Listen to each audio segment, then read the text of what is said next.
Tudo Verdade, o mais importante festival de documentários realizado no Brasil, já começou e vai até o próximo dia 18. Entre os filmes selecionados está Alvorada, longa-metragem sobre os últimos dias de Dilma Rousseff na presidência do país, em meio ao processo de impeachment que a destituiu do cargo. O filme foi dirigido por Ana Mui Laerte e Lô Politi, as entrevistadas de hoje do Opinião Pernambuco. Meninas, muito grata pela presença de vocês hoje aqui no Opinião Pernambuco. Não é o primeiro filme, o primeiro documentário com esse recorte ali, o processo de impeachment, o entorno daquele momento político todo brasileiro. A gente tem, por exemplo, antes do filme de vocês, o Processo e Democracia em Vertigem. O que é que distingue o filme de vocês dos anteriores? Quer falar, Ana? Bem, o filme da Petra é sobre todo o processo democrático, desde o aparecimento do Lula em 77, até o impeachment. O filme da Guta é sobre o processo de impeachment, e o nosso é um filme sobre o que aconteceu num determinado espaço, que é o Palácio da Alvorada, naquele tempo. Então, ele tem um recorte mais intimista. Qual é o recorte temporal dele? Ele vai de que momento histórico, em que momento vocês entram ali no Palácio da Alvorada, em que momento que o filme termina? Aí eu vou passar para a Lu a palavra. A gente entrou, o processo já tinha começado, ela já estava afastada, né? Ela já tinha passado já tinha começado o processo de impeachment na Câmara. A gente entrou, acho que foi em junho, né, Ana? Se não me engano. Acho que junho. E aí a gente foi até agosto, quando ela de fato saiu do Palácio, e aí a gente ainda ficou uns 3 dias depois, ainda no desmanche ali do Palácio. Mas foram 2 meses e meio, mais ou menos, que a gente ficou direto. Todo o tempo no Palácio da Alvorada? Todo o tempo dentro do Palácio da Alvorada. Às vezes a gente saía, quando ela saía, a gente também saía junto, mas ela saiu muito pouco nesse período. A maioria do tempo a gente ficou, de fato, dentro do palácio. E mesmo quando ela saía, sempre alguém ficava no palácio. A gente tinha 2 câmeras ao mesmo tempo, sempre uma ficava no palácio o tempo inteiro, sem parar, todos os dias. Ana, e como é que foram as negociações para vocês ficarem dentro do palácio durante todo esse tempo? E como é que foi para vocês estar lá dentro num momento tão tenso, tão difícil? Olha, as negociações foram simples, porque ela já conhecia a Lô, ela já tinha trabalhado com a Lô também, eu já me conhecia. Então, ela tinha uma simpatia, a gente deu a ideia, apresentou, e ela aceitou. Acho que até de uma forma inocente, eu acho que ela não sabia bem o que ela estava aceitando, de que a equipe iria ficar lá todo o tempo. E agora, como foi, eu acho que a Lô sabe falar melhor. Como foi o que mesmo? Como foi a chegada lá? Não, como é que foi? Era muito angustiante, né? Era uma loucura, porque a gente, enfim, a gente ia todo dia lá num processo que foi hipertenso, obviamente, ali é a casa da Presidente da República, né? Não é o palácio, não é onde ela trabalha, é onde ela mora. Então, assim, é muito incômodo uma câmera lá dentro o tempo todo, muito, muito, muito incômodo. E ela foi se incomodando com a gente, naturalmente, como a gente imaginou que aconteceria. Como a Ana falou, quando ela topou, a gente falou, nossa, será? Primeiro, assim, no primeiro momento, a gente achou que ela nem toparia, sabe? Aí, quando ela topou super aberta, assim, muito, muito corajosa, eu acho, até, porque é muito difícil você topar isso, sabe? E conviver com isso. Com o tempo, ela foi se dando conta do quanto aquilo era, de fato, invasivo, num momento muito tenso, muito complicado, todas as atenções, todas as energias carregadas do país estavam concentradas ali, sabe? Foi bem complicado, foi muito angustiante, assim, foi melancólico, foi complicado, foi angustiante e foi também um pouco, a gente ficou muito impressionado com ela, assim, de ter topado e de não ter mandado a gente embora nunca. A gente sempre chegava lá de manhã, achava que ela ia mandar a gente embora, porque estava difícil mesmo. Mas não, ela tinha se comprometido com a gente e foi até o final. E eu acho também que ela tinha uma preocupação em deixar o legado, deixar a versão dela da história, de deixar E ela diz isso no filme, né? Não importa aqui quem ganha ou perca, a gente quer deixar o nosso lado da história. Então, acho que a coragem dela de suportar uma equipe de filmagem dentro da residência oficial vem muito dessa responsabilidade com a história que ela tinha. Bom, mas ela não tinha, justamente a coisa corajosa, assim, também é porque ela não tinha nenhum controle, né, sobre a gente. A gente filmava ela quando a gente conseguia filmar ela, mas quando a gente não estava filmando ela, a gente estava com acesso pleno ao palácio inteiro, assim, a gente podia filmar o que quisesse, ela não tinha nenhum controle, num momento muito complicado, não só para ela, mas com todo mundo que estava vivendo ali ao redor, sabe? Mesmo não ao redor, mas assim, pelo palácio todo mesmo. Foi bacana, foi um processo bem interessante. Se a gente pegar aí o Alvorada, que é o filme de vocês, O Processo e Democracia em Vertigem, são filmes assinados por mulheres que têm como foco uma mulher num processo, no momento político brasileiro muito difícil. O fato desses filmes, desses 3 filmes que a gente citou aqui, serem dirigidos por mulheres, era coincidência? Não, claro que não, né? Eu acho que esse golpe tem um cunho machista muito claro, né? Muito evidente que o fato dela ser mulher é assim, dentre os fatores econômicos, políticos todos que a gente sabe, mas o fato dela ser mulher com certeza era um calcanhar de Aquiles dentro daquele jogo político ali de Brasília. Então, eu acho que as mulheres se uniram nesse momento. Eu acho que para defender, para registrar, enfim, a queda da primeira presidente mulher do Brasil. Não acho que não é coincidência de jeito nenhum. Eu acho também, além de machista, foi um golpe misógino, né? Porque foi muito violento com ela. Foi muito, muito, muito violento. As imagens que se criavam dela na internet, dentro do próprio Congresso, né? As coisas que falaram sobre ela dentro do Congresso, da votação, numa coisa pública, foi muito, muito, muito violento. E aí eu acho que... E sem contar que o deputado que foi o mais violento, né, e que prestou homenagens ao torturador dela, se transformou em presidente da República. Então, e ele se transformou a partir desse discurso, homenageando um homem que bateu fisicamente no corpo da Dilma, né? Então, eu acho que isso é muito forte, muito simbólico. Isso, de alguma forma, aparece no filme, esse entendimento de que o golpe traz em si um pensamento patriarcal, machista, conservador? Aparece no filme de uma maneira sutil, né? Quer dizer, na verdade, a gente não tem discurso no filme assim, real, né? A gente não tem um narrador, a gente não tem entrevistas, a gente não tem... fica meio óbvio, né? Pela própria configuração ali, pela maneira como ela estava isolada, né? Tem um silêncio, tem um vazio ali o tempo todo que eu acho que é muito, muito ilustrativo nesse sentido, sabe? Não, e além disso, todos os assessores são homens, né? Ela está sempre rodeada de gravatas. Só tem uma assessora mulher, que é a Sandra, né? Ana, você falou aí da homenagem que o presidente da República, então, deputado federal, fez ao torturador Brilhante Ustra, que foi o torturador de Dilma Rousseff. Esse filme ele foi filmado ali, as gravações foram em 2016, então ele vai chegar agora para o público brasileiro quase com 5 anos, tem um hiato temporal aí de 5 anos.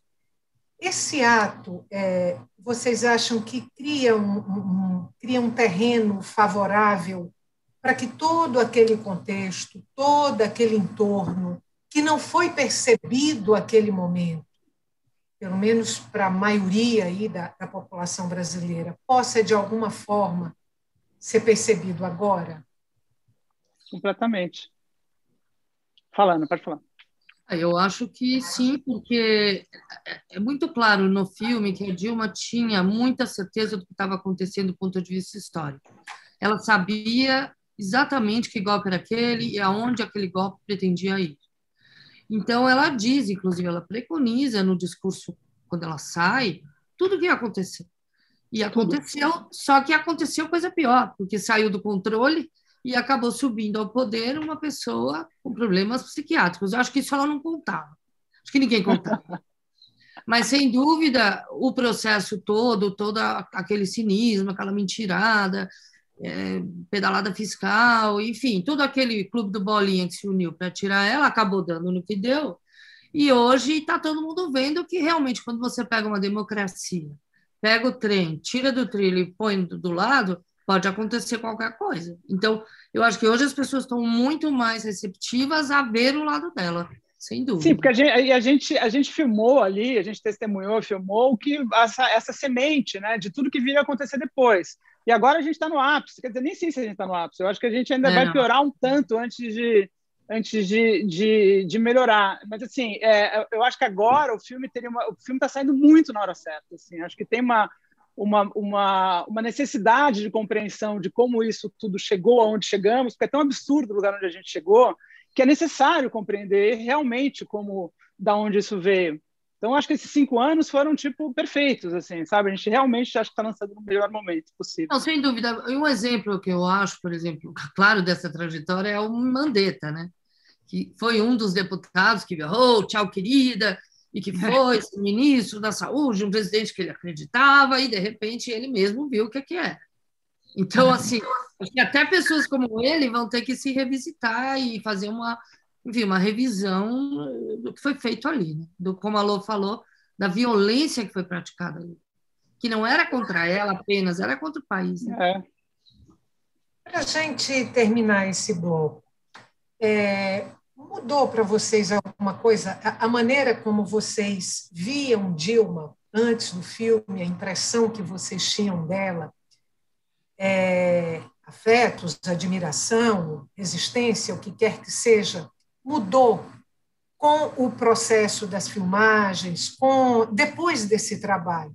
A Dilma que vocês enxergam hoje é a mesma Dilma que vocês enxergavam antes do Alvorada, antes do filme Alvorada? A gente tem percepções diferentes. Eu já conhecia um pouco a Dilma antes, um tanto ela antes, e para mim, assim, o jeito dela e uma coisa que aparece muito no filme, que todo mundo fala, nossa, como ela é culta, como ela é informada e tal, isso tudo, enfim, isso tudo, como ela é divertida, enfim, isso tudo eu já sabia que existia, assim, e eu acho que ela teve muita dificuldade de se colocar desse jeito que ela é, de fato, enquanto ela era presidente da República. Isso não me surpreendeu, porém, essa coisa dela não mandar a gente embora nunca, foi uma coisa que a cada dia eu realmente crescia um pouco, uma certa admiração por essa integridade, assim, sabe, por essa coisa, por essa coragem de não temer o que a gente pudesse filmar e de não faltar com a palavra que ela tinha tomado com a gente antes do começo, de falar, não, eu não quero mais brincar disso aqui, tá ruim para mim, e tava mesmo, sabe?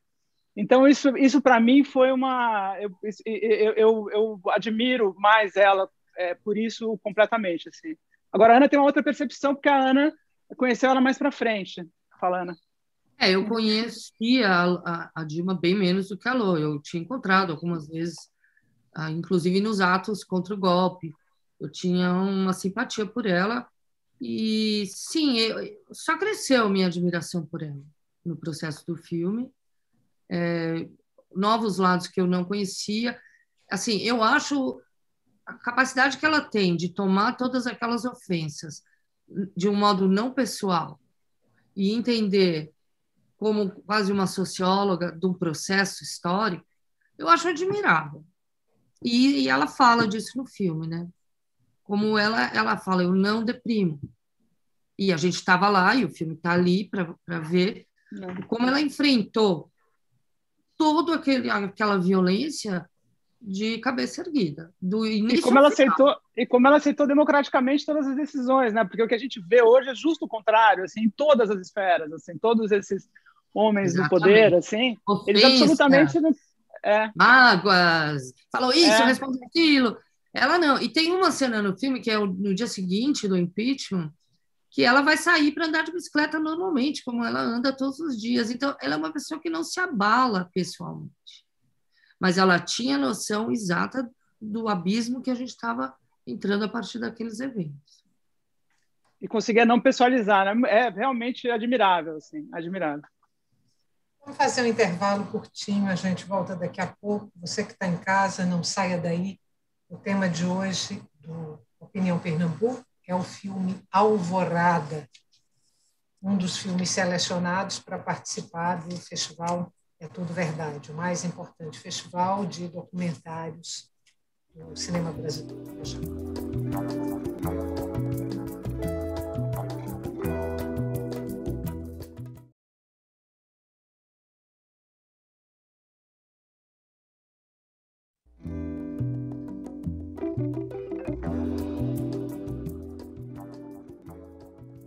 Estamos de volta para o segundo e último bloco do Opinião Pernambuco, o longa-metragem que mostra os últimos dias de Dilma Rousseff como presidenta do Brasil, enquanto avançava o processo de impeachment. É o tema de hoje do nosso programa.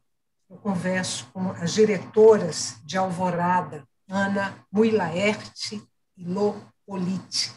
Lembrando para você que o Opinião Pernambuco também é veiculado pela Rádio Universitária FM e pela Rádio Universitária Paulo Freire AM. Bom, queria começar esse bloco falando aí, no primeiro a gente falou muito do processo das filmagens, de como foi vocês estarem lá dentro, aquele momento político brasileiro tenso, que fez a gente chegar exatamente onde a gente está hoje. Mas eu queria começar esse bloco agora falando do encontro de vocês duas. É a primeira vez que vocês estão juntas num projeto, e, se eu não estiver enganada, as duas vêm de um histórico de ficção. Então, eu queria confirmar se é o primeiro documentário de vocês duas e como é que foi aí o encontro para a realização desse filme. É o primeiro. Para mim, é a primeira experiência de documentário, acho que para a Ana também, né, Ana? Sim, é a primeira vez. Alô, a gente já se conhecia há muito tempo, a gente nunca trabalhou junto, e esse filme foi um filme de emergência, foi um filme de urgência, né? Foi um filme de vamos lá, sem dinheiro, mas o tempo está passando, vamos lá e vamos ajeitando as coisas durante o processo, e foi assim. Exatamente. Foi assim. E assim, essa experiência de passar da ficção para o documentário, e sendo um trabalho conjunto, ela é, de alguma forma, especial, ou ela é mais difícil, a gente falou exigente? Muito, a gente falou muito sobre isso, né, Ana? A gente falou muito... ela tem uma coisa de ficção da vida inteira, eu também. A gente queria muito dar até essa estrutura, um pouco de dramaturgia, de ficção, assim, para o documentário, não só porque era a nossa pegada, mas porque conta bem a história e de uma certa maneira, a gente é quase ficcional mesmo aquilo. Para mim, parece tudo tão absurdo, assim, a realidade é tão mais complicada do que a ficção para a gente, nesse momento, naquele momento também era. Eu acho que a gente acabou dando, inclusive a Ana, na montagem, ela puxou, acho que você puxou muito essa estrutura da ficção, né, Ana? Sim. Eu acredito que as estruturas narrativas, sejam documentais ou ficcionais, partem dos mesmos pontos. Sim. Como é que vocês estão prevendo aí a carreira para o filme em plena pandemia? Bem, a gente está lançando agora no É Tudo Verdade, a gente foi classificado para a Havana, que acabou sendo suspenso. Vamos passar agora num festival na Inglaterra, e nós temos um compromisso de contrato com o Fundo Setorial de lançar o filme em cinema. E nesse momento está difícil, a distribuidora não sabe precisar a data que vão abrir as salas. Enquanto isso, a gente também não vai poder lançar em streaming, então a gente está um pouco de mãos amarradas aí, esperando políticas mais seguras que nos assegurem colocar o filme em cinema para depois entrar em streaming. Ou seja, nesse momento, quem quiser assistir ao filme tem que assistir no É Tudo Verdade. No É Tudo Verdade. A ideia da distribuidora é lançar o correto. Se tudo tivesse dado certo, se tudo não tivesse mudado, a gente teria estreado em Havana, aí em seguida aqui no É Tudo Verdade, e estrearia no cinema na sequência. Talvez isso ainda aconteça, não sei como é que vai ser a sequência, mas a ideia seria estrear logo após o É Tudo Verdade. A ideia é essa, mas os cinemas estão fechados. Eu acho que assim que abram os cinemas, a gente lança, digamos assim. Estamos prontos todos para lançar, está tudo super pronto. Sim, temos cartaz, temos trailer, temos vontade, é um momento oportuno, mas não há política pública permitida. Quais são os dias de exibição de Alvorada no É Tudo Verdade, que é o segundo ano consecutivo, né, do festival, que ele online, não é oficial, né? A primeira exibição é terça-feira próxima, dia 13, às 9 da noite. No dia seguinte, reprisa às 3 da tarde, e na sequência, às 5 da tarde, tem um debate com a gente, com convidados e tal. Essa é a programação, 13 e 14. E olha, quem quiser ver, tem que se inscrever na plataforma LOOKE, L-O-O-Q-E, e no dia tem que entrar um pouco antes, porque tem uma capacidade limitada de pessoas. Então, se não tiver feito a inscrição, não consegue entrar. Fica a dica. Tem duas coisas que eu queria, no tempinho que resta para a gente, que eu queria ver ainda com vocês. Assim, o mercado para o cinema documental no Brasil, e a outra coisa é a inserção das mulheres na produção audiovisual brasileira. Quer falar, né? Bem, são duas perguntas bem diferentes, né? Eu acho que o mercado do documentário está crescendo de forma geral, não só no Brasil, mas no mundo. Acho que os streamings têm tido documentários muito importantes, o próprio festival é Tudo Verdade. Enfim, eu acho que é um mercado que está crescendo. Essa é uma resposta. A outra sobre a inserção da mulher no mercado audiovisual, acho que é muito parecido com a inserção da mulher em todos os mercados.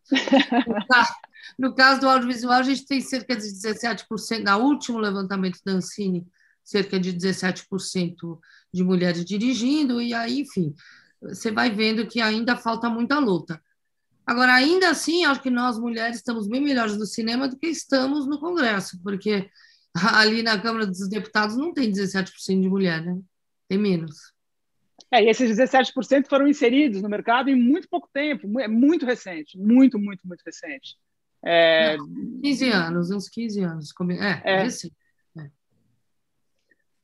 Tem uma coisa aí, vocês falaram dos 17% aí de mulheres na produção audiovisual, mas como diretoras. Eu não sei como é no resto do país em relação ao teatro, mas me ocorre que aqui em Pernambuco você tem uma participação feminina grande das mulheres como atrizes, das mulheres na produção, em outras atividades, mas não na direção.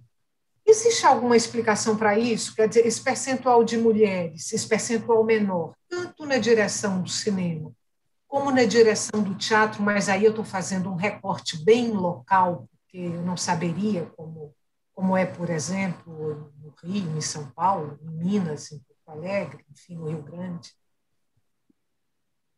Olha, eu acho que é isso, é o nível de patriarcado de cada sociedade, né? Eu acho que Pernambuco, pelo que eu sei, pelos meus amigos, é um lugar ainda onde vale bastante o coronelismo, né? A herança do senhor de engenho e tal. Então, é possível que aí em Pernambuco seja ainda menos.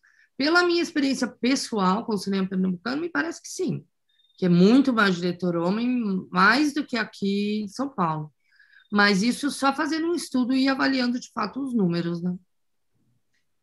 Bom, a gente tem 2 minutinhos só para terminar o programa, e aí eu vou pedir no finalzinho para vocês lembrarem os dias de exibição do filme Alvorada, no É Tudo Verdade, como é que as pessoas fazem para assistir ao filme. Mas antes, se esse filme que vocês já colocaram, acreditar que ele vai ajudar as pessoas a entenderem o que aconteceu ali em 2016, se ele também consegue jogar alguma luz sobre o que está acontecendo no Brasil neste momento. Completamente, 100%. Eu acho que ali a gente inicia, naquela sessão da Câmara, a gente inicia um processo de erosão democrática, sabe? Que foi indo, e agora a gente está realmente quase explodindo E por isso que a gente fala que é muito importante ver esse filme agora, encontrar essa semente lá para entender o que está acontecendo no Brasil agora. Tem uma relação direta. Eu acho até que é um pouco anterior, essa erosão democrática começou um pouco antes, começou acho que depois da eleição, quando o Aécio pediu recontagem de votos, né? Ali começou uma coisa, especialmente dentro do Congresso, que explodiu a saída durante o processo de impeachment, e agora a gente está vivendo um processo de corrosão democrática fortíssima. Assim. A própria Dilma fala isso, que um golpe parlamentar é mais grave do que um golpe militar. Por que isso? Porque corre por dentro. É muito mais difícil depois de você consertar. Vai demorar muito tempo para a gente consertar isso, muito mais tempo do que precisou para destruir isso. Né? Ana, como se faz para assistir ao filme Alvorada no É Tudo Verdade? Vai passar dia 13 de abril, na semana que vem, dia 14 de abril, na semana que vem, e dia 14 também vai ter um debate. Por enquanto, são as sessões que a gente tem marcadas, e assim que abrirem os cinemas, a gente vai lançar em cinema. Plataforma da Look, look.com.br, tem que entrar, se cadastrar, e aí entrar com um pouquinho de antecedência, alguns minutos de antecedência no dia e na hora, que é dia 13 às 9, dia 14 às 3 da tarde, para poder acesso, tem acesso limitado. Não são tantos acessos permitidos. E a sessão é gratuita. Lô, muito obrigada, Ana, muito obrigada também, e sucesso aí com a Alvorada, que o filme possa fazer uma carreira bem bacana, viu? Obrigada. Obrigada eu. Tchau. Obrigada, tchau.